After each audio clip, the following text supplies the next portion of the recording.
Hey, it's Wayne from Visionary Wealth Management, and I've gotten a lot of questions about how I feel about this whole student loan forgiveness policy that's coming out of the federal government. So I thought I'd take a minute and give you some explanation. So anytime there are significant inefficiencies in our economy, the federal government feels a need to act and do something.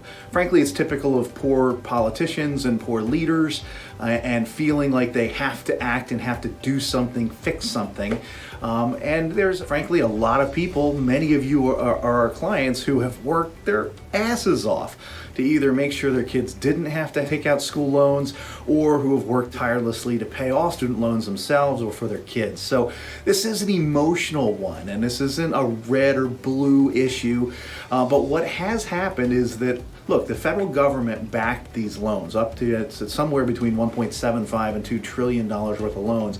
The federal government has allowed these loans to be taken out, but what's happening is people are in default. A very high percentage of these loans are not being paid on. People are taking loans and then they're getting college degrees that don't allow them to make enough money to pay back the loans, or they're going to work in community service areas, which is important parts of our economy, but doesn't pay a lot, those kinds of things. And so, or people are just taking out the loans and then just not paying them back and just saying, hey, screw it, come get it from me. There's a lot of this debt that's in default.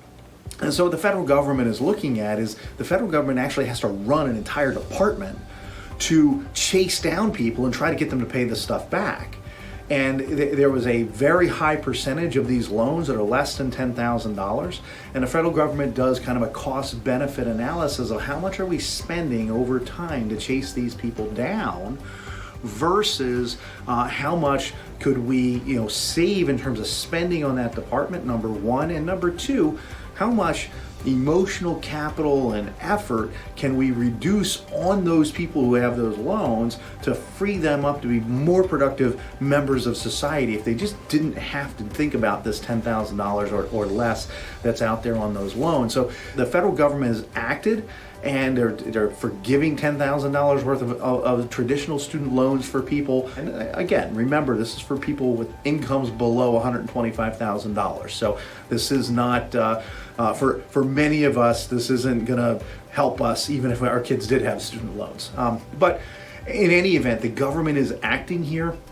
They're looking at taking this liability that is an anchor around many people's necks and just floating it up. Because remember how the federal government thinks about things. The federal government can think in much longer time frames than you and I have, because they can take this, this whatever hundreds of billions of dollars this is, and they can float this as long-term treasury debt at a very low interest rate right now, and they can spread it out over the course of the next 30, 40, 50, maybe 100 years. So, and over time, as inflation takes, it erodes the amount of capital the federal government will actually spend to pay back that debt over time. So I hope this is helpful here at Visionary Wealth Management. We're always here with perspective for the decisions ahead, and don't be afraid. That many of us have some kind of an emotional thought about forgiving debt that's been legitimately taken out. But this is not the end of our economy. It's not the end of the republic. We will get through this too. As always, if you have questions, give us a call. Take care.